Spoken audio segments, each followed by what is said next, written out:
Hey guys, this is day 2 of the book talks. I'm here to tell you about 3 more books, and it was not my intention to actually tell you about these 3 books together because I love them all so much equally, but it happened to be what I grabbed in my bag. So let me just get started right away.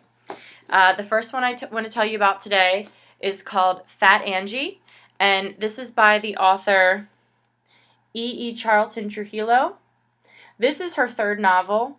I haven't even read her other 2, but the praise for this novel has been by far the best of all the 3. When I picked up this book, I picked it up because the 2 main characters are 2 teenage girls that fall in love. And I like to have a lot of diversity in the books that I buy.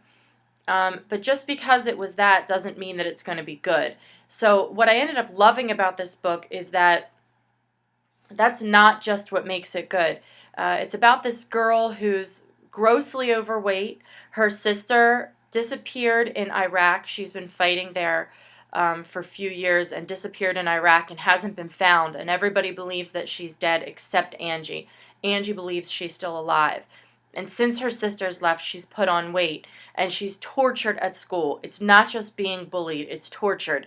She's spit on, she's beat up. She's called names everywhere she moves. She's hated by everyone, and she's depressed. She cuts. She hates her life, and her mother is terrible to her. It's just the girl has nothing around her to grasp onto for just a little bit of hope.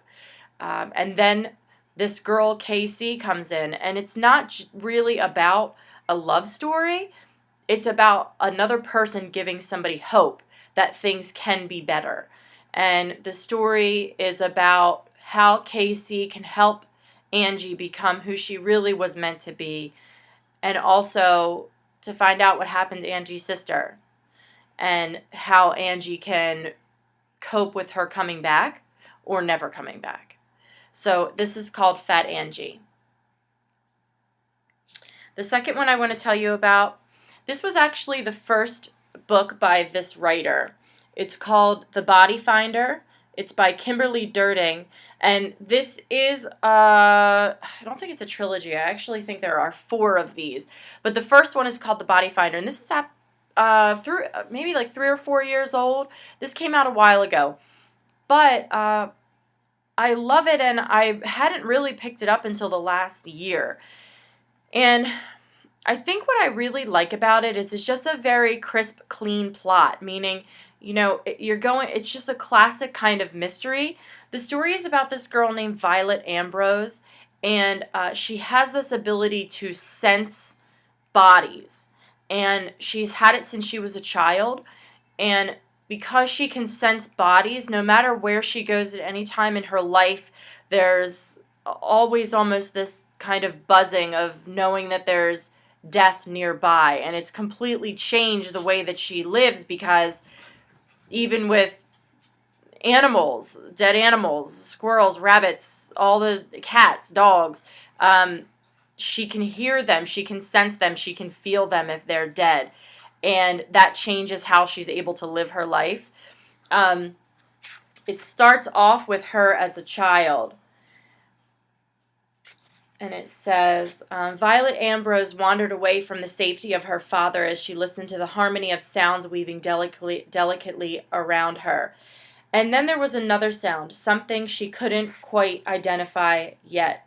She was familiar enough with the meaning of this new and misplaced noise, or at least what it signified. She had been hearing sounds or seeing colors or smelling smells like these for years, for as long as she could remember. Echoes, she called them. She began to wander away, and her father says, "Don't go too far." He wasn't really worried about her out here. These were their woods. She ignored her father's warning and wandered off the path, still listening to that something that was beckoning her forward. Her feet felt propelled by a will of their own as she struggled to make the sound into something coherent, something she could identify. She stepped over fallen branches and walked through a sea of fern fronds that grew up from the damp ground. The sound was getting stronger, not louder, but stronger. She could feel the vibrations practically resonating beneath her skin now. This was how it was with these things. This was the way these feelings came to her. They were indescribable, yet to her they made perfect sense. And when they called to her, she felt compelled to answer.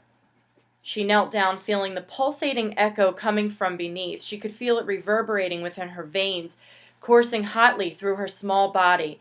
Without waiting, Violet brushed away the leaves and debris with a sweep of her coat sleeve before she began earnestly scooping at the soft earth beneath her hands. She sank her fingers into the moist soil once again, and again they touched something chillingly firm. She reached in again, this time not to dig, but to sweep away the thin layer of dirt to get a better view of what lay beneath. She had captured her father's interest, and he leaned over her, looking into the shallow hole. She heard her father gasp. At the same time she recognized what she had uncovered. She felt his strong hands reaching for her from behind, pulling her firmly by the shoulders away from the fresh dirt and gathering her into his strong, safe arms, away from the sound that was calling to her, and away from the girl's face staring up at her from beneath the soil. So this is called The Body Finder. Now, I try very hard not to have favorites, but that's very hard to do when you get a book like this. And what I love about this is Katja Millay's debut novel. So this is her first novel she's ever written, and it's called The Sea of Tranquility. And I was originally drawn to the novel because of the summary that I saw on like Goodreads and Facebook. So I want to read that to you first, and then I'll tell you a little bit more about the story. It says, I live in a world without magic or miracles, a place where there are no clairvoyants or shapeshifters, no angels or superhuman boys to save you. A place where people die, and music disintegrates, and things suck.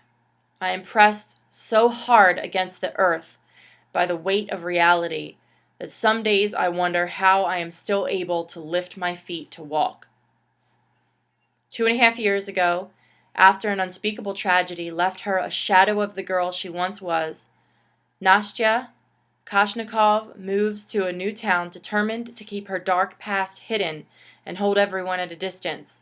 But her plans only last so long before she finds herself inexplicably drawn to the one person as isolated as herself, Josh Bennett. Josh's story is no secret. Every person he loves has been taken from his life until at 17 years old, there is no one left. When your name is synonymous with death, everyone tends to give you your space. Everyone except Nastya, who won't go away until she's insinuated herself into every aspect of his life.